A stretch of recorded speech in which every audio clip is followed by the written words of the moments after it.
دیروز به بازار میرفتم و یک نزد بازار یک ماشین آمد ایستاد و یک آدم خیلی با صلابت بود، حتی شیمو کاستوم و گاستوک و اونجا یک نفر با عربه میگذشت، یعنی یک عربه کش، و این از داخل ماشین صدا کرد که ای معلم اینجا بیو. البته این صدا به یک شیوه تحقیر بود، به یک شیوه دغل بود و ما بسیار این رو در جمعه مشاهده میکنیم. وقتی میبینن یک زن یک کار بد اخلاقی میکند، ای معلم اینجا بیو، یا یک نفر، یک مرد یک نفر کار خطا میکند، پر از این سخنان شده است، ای معلم اینجا بیو، ای معلم اینجا بیو.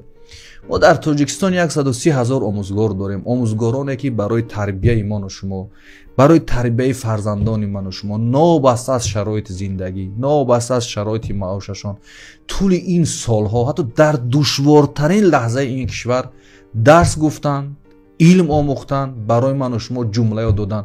کی به ما این حقوق داده است که ما نسبت استاد خود، نسبت همون نفری که برای ما یک کلمه، یک حرف حتی یاد داده است، چون این عمل رو روا بینیم؟ کارمند هر جای هم نباشید، استاد، آموزگار منزلتش باید از همه ما، از هر راهبری، از هر نفری باید بالا باشد و هیچ کس این حق را ندارد، این حقوق را ندارد که با معلم یا معلمه چونین رفتار کند و چونین سخن را، چونین حرفی را روا بیند. کی برای ما این حقوق را داده است که چونین عمل را، چونین یک ناسزاگویی را نسبت استادان، نسبت معلمان، نسبت آموزگاران روا میبینند؟ من خواهش میکنم که ما جامعه، آنهایی که در جامعه فعال هستیم، باید نسبت این عملها سریعا واکنش کنیم. این عمل خوب نیست.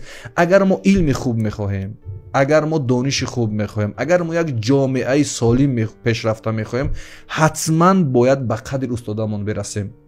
همون گونه که بزرگان میگویند عالمان وارثان پیامبرند، استادان وارثان پیامبرانند. این دخل دارد به همین آموزگاران، همین آموزگارانی که برای من و شما حرف نشان دادند، جمله نشان دادند و دست ما را گرفتند و به اینجاها رساندند.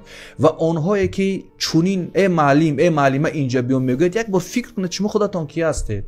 شما چی هستید؟ شاید شما فسادکار هستید، شاید شما یک آدم‌های بدبخت در زندگیتان هستید. آخه برای شما کی حقوق داده است که استاد را، معلم را، سطحش را به این سمت میارید یا این گونه مناسبت میکنید؟ من تاکیداً این موضوع رو میگم، واقعا این موضوع در داور است. من نمیدونم دیگران مشاهده کردنیانه، من خواهش میکنم که به هر انسان پسته، به هر انسان بی‌شرفه، به هر آدم ناکس و نالایق کلمه استاد، معلم، مخصوصا کلمه معلم رو استفاده نکنید. من احتراماً خواهش میکنم و اگر قدر و منزلت استاد بالا رفت، قدر و منزلت معلم بالا رفت، ما به یک کشور پیشرفته، به یک جامعه سالم میرسیم. همون گونه میگویند که پایه دولت نگردد به معارف استوار، دولت پایدار خواهی روی بر مکتب بیاره.